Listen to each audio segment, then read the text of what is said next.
being said, this is John bringing you another spoiler review for Preacher. This is for episode 2, The Mumbai Tower. So last episode I failed to mention that this episode, episode 2 and episode 1, was both directed by Seth Rogen and Adam Goldberg. So we know that they're the showrunners, but it's good to see that they actually directed 2 episodes as well. I'm not sure if they directed any episodes past this. Also, if you're not too familiar with the cast of Preacher, we have Jesse Custer, who's the preacher, played by Dominic Cooper. We have Cassidy the vampire, played by Joseph Gilgun. Tulip, played amazingly by Ruth Negga. The Saint of Killers, played by Grant McTavish. And specifically this episode featuring Tom Brooke, who plays Fior, one of the 2 surviving angels from season 1. So the episode starts off with another bang. It picks up right where the last one left off, with the Saint of Killers walking down that road. Jesse's trying to use the voice of God to no avail. It's not slowing him down at all. So the Saint of Killers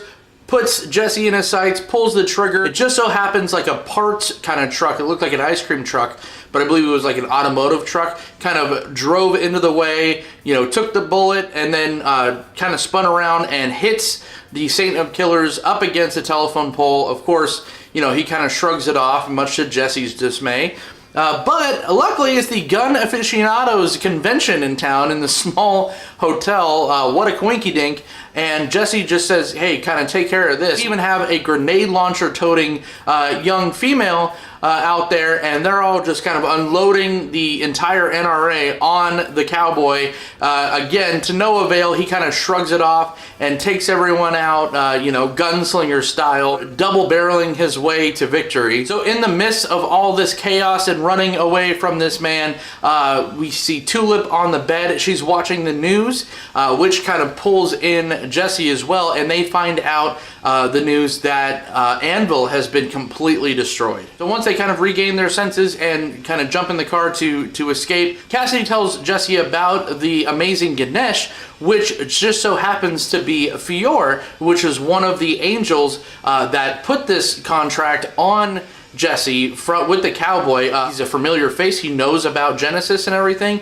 He knows that they tried to stop him before. So they head over to, it doesn't look like Las Vegas. It's probably some kind of like Indian reservation kind of, you know, off the beaten path kind of hotel casino. What Fior's been up to, played awesomely by Tom Brooke, and he kind of sets up shop in this hotel where he's just kind of gambling, kind of sleeping with hookers, and all the while kind of ending himself, killing himself in a lot of different ways, just completely unhappy. He lost his best friend, maybe more. Until one day he's seeing the lounge singer that's kind of narrating this entire scene, and he kind of takes the microphone from him, puts it in an ice bucket, and dies right in front of everyone. Everyone erupts in applause. He kind of takes over his show, but the lounge singer does get to exact some, you know, daily revenge on the great Ganesh by killing him in a bunch of different ways. I mean, he gets to saw him in half, and not only do we get the split, we get the nice cross section, but we get to actually reveal, and all the blood and entrails come out, and the more gruesome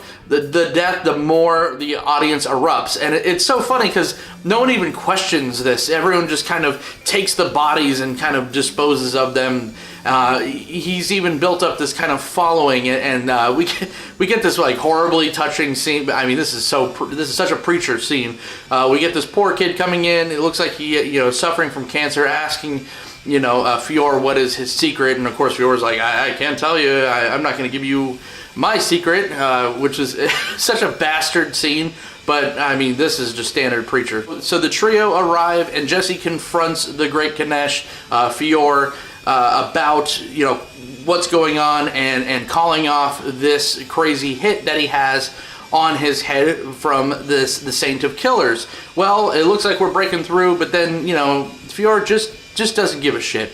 And he says, no, you know, Genesis is dangerous. I'm not calling this thing off. At this point, Jesse finds out that every time he uses the voice of God, that kind of summons the Saint of Killers. So it kind of puts out this big GPS homing beacon on Jesse every time he uses the word of God, aka Genesis. So Jesse's pissed. He just wants this guy, you know, beaten into submission. He doesn't care if he's going to summon the cowboy and he's going to come out and wipe the entire casino out. You know, Cassidy says, hey buddy, pump the brakes. That's why you got me here. Are a very particular set of skills. as Liam Neeson would say. Give me, I think it was like exactly like 2 hours or 3 hours or something. It was nice. I had like a little timer on there. Let me try. And then if that doesn't work, then we'll go the bloodbath route. So there's a nice little touching moment. Tulip is actually pretty upset about the town of Anvil. She gets really retrospective, and Jesse is just trying to cheer her up. After a brief moment of romance,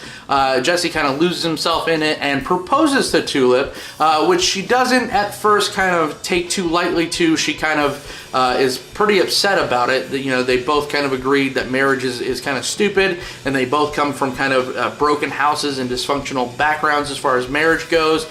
But with a little bit of time and talking to, she kind of jumps on board of the marriage train. So then Cassidy goes full on Breaking Bad on Fior, shooting him right in the neck with way too much heroin, killing him instantly, and then goes from Breaking Bad to full on Fear and Loathing in Las Vegas. This was one of my favorite moments of Preacher, the show, not just this episode.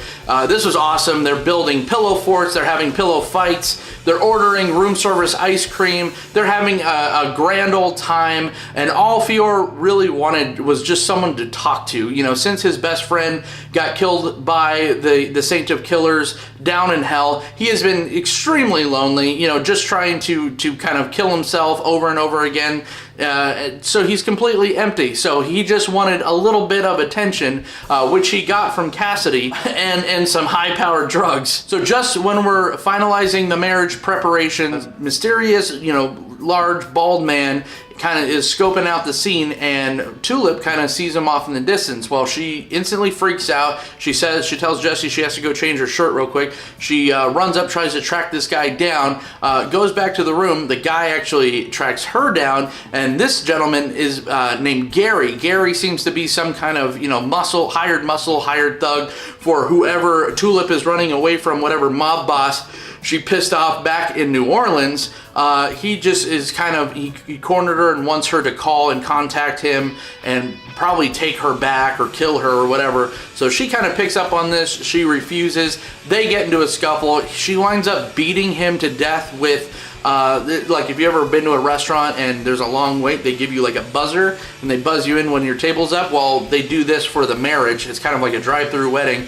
So she beats him in the face with this little buzzer to death, and then just in time for the buzzer to go off because it's her time to go get married. So Jesse and this lounge singer, I forget his name, but are just kind of having some drinks at the bar. The lounge singer is basically telling Jesse that is really pissed off that Fior kind of swept in and took his thunder, kind of stepped on his gumption. He's all about the music, and even though that he gets to kill Fior over and over again, the amazing Ganesh, it's still an empty feeling, and it's all about the music. Well, that sends off a literal light bulb in the background for Jesse going, it's all about the jazz. So, he's thinking about, kind of plotting where they need to go next to go find God. The travel plans are revealed a little bit later on. So Tulip is trying to make a hasty exit with the other two gentlemen, leaving Gary, the dead body, upstairs. And I believe Cassidy probably disposed of him, via orally.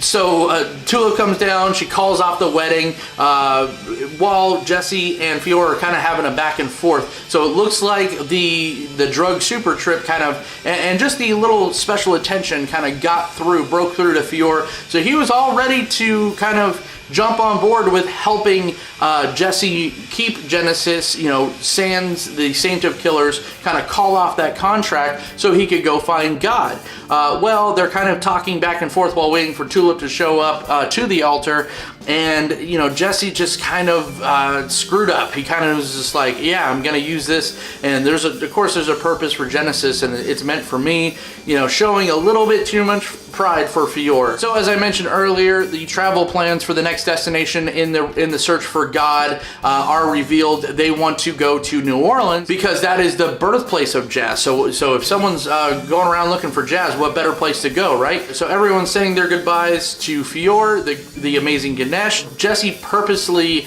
uses the word of God to kind of summon summon the cowboy to where Fior is so they could talk and call off the bargain. But while leaving, he tells Fior to find peace. So that's probably the last thing you want to do, to tell a multiple suicide victim. So the cowboy shows up and basically makes sure that the contract is still going. We learn that Fior, I'm not sure if we learn, it might have been stated before in the last season that the contract basically states that if he goes and kills Genesis, that the Saint of Killers will see his family again. So I have to go back and kind of double check that, but either way, he wants to make sure that that's all still in line, that once he destroys Genesis, he gets to be with his family again. And Fior, instead of calling the whole deal off, that little back and forth when they're waiting for Tulip at the altar, Jesse screwed up. He basically came off way too prideful. Fior not only doesn't call it off, but tells the Saint of Killers where they're going next, and that's to New Orleans. And he has one more job for him. He goes on stage for the last time and gets blown away by the cowboy. And we saw from his buddy, once you die from a bullet from the cowboy, even if you're an angel, there's no coming back. So once again, absolutely fantastic episode. I like this episode as much, if not more than last episode, which I didn't rate the last one, but it's in the same area. I'll pretty much give them both, I would say, a 4.2 out of 5. It's Preacher. It's hard to get perfect Preacher episodes, but this was close. I mean, this is as close to a perfect Preacher episode as you get. It's just so chaotic and so all over the place. I love this series, and I can't wait to keep reviewing these for you guys. So that is my review for Season 2, Episode 2, and I'll see you guys next week.